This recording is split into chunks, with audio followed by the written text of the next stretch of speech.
السلام علیکم اسٹوڈنٹس، ہم class 9th biology chapter number 4 cells and tissues اس کو آج ہم ڈسکس کریں گے، جس میں بہت ہی امپارٹنٹ لانگ کویسچن ہے، history of formulation of cell theory, cell theory کی تشکیل کی تاریخ۔ اب کس طرح لفظ سیل کو بیان کیا گیا؟ دیکھیں، فطری دنیا کے ڈیٹا کو جو مرتب کیا گیا وہ یونانیوں نے کیا، پھر ارسطو نے اس کو منظم شکل دی، ایسے مشاہدات پیش کیے جن سے اس کو جو ہے تقویت ملی۔ اگر ہم دیکھیں کہ ارسطو اس نے ایک بات کہی کہ تمام جانور اور پودے آپس میں تعلق رکھتے ہیں، کہتا ہے کوئی چیز ایسی ہے جو ان دونوں میں کامن ہے، جانوروں میں بھی ہے پودوں میں بھی ہے، لیکن کہتا ہے پتہ نہیں، لیکن یہ کہتا ہے کہ پتہ نہیں ہے صحیح کوئی چیز کامن۔ یہی بات کہتے کہتے اس دنیا سے چلا گیا۔ اس کے بعد 1665 میں ایک برطانوی سائنسدان رابرٹ ہک آیا۔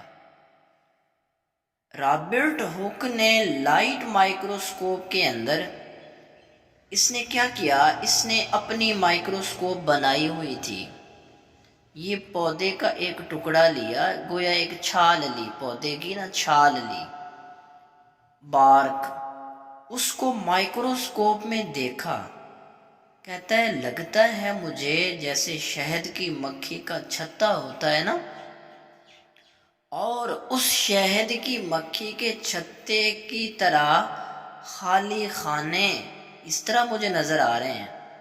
ان خالی خانوں کو اس نے سیلولائی کا نام دیا اور ہم نے اس کو سیل کہنا شروع کر دیا۔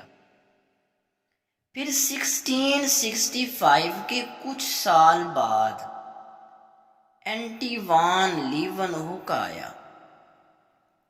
اب دیکھیں، جو اینٹی وان لیون ہک تھا، اس نے کیا کہا، یہ ماہر فطرت تھا۔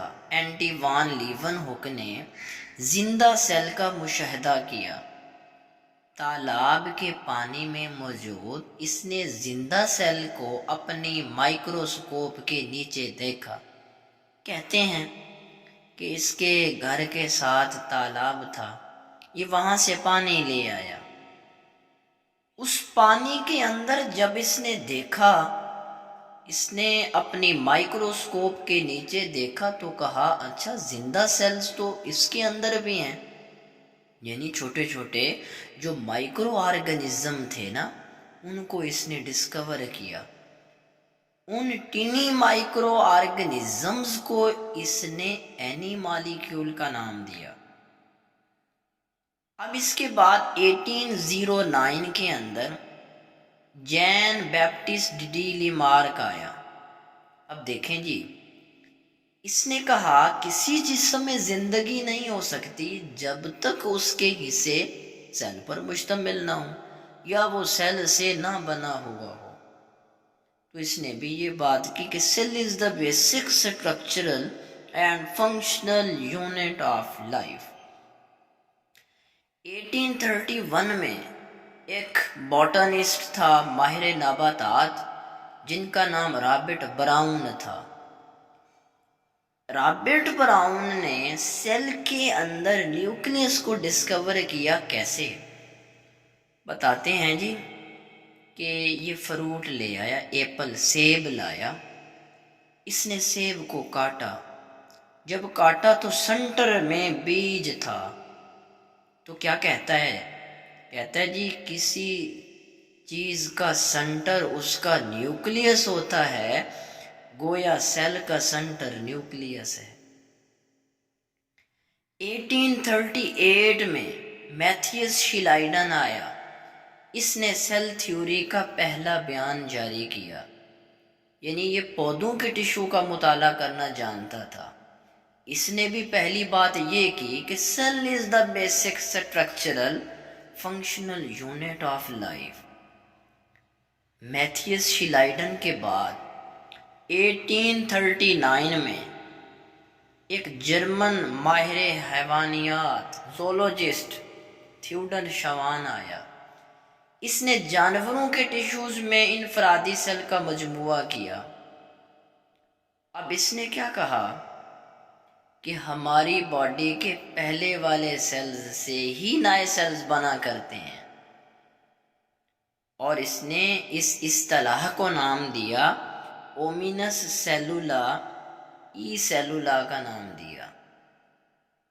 اب دیکھیں 1855 میں جو روڈولف ورچو تھے، 1855 میں انہوں نے کہا تمام زندہ سیل پہلے سے موجود سیلز کے بنے ہوتے ہیں۔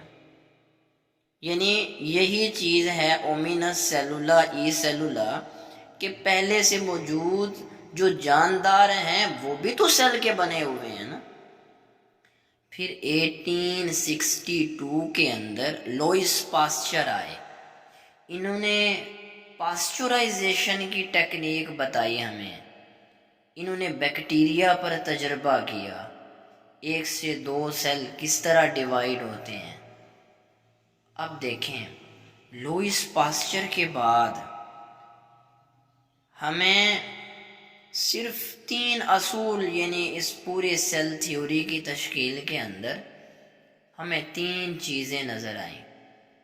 پہلی بات کیا ہے کہ تمام جاندار ایک یا ایک سے زیادہ سیلز کے بنے ہوتے ہیں۔ سیلز سب سے چھوٹی زندہ چیز ہے، تمام جانداروں کی بنیادی اکائی ہے۔ تیسری بات، سیلز صرف پہلے سے موجود سیلز میں تقسیم کے ذریعے ہی وجود میں آتے ہیں۔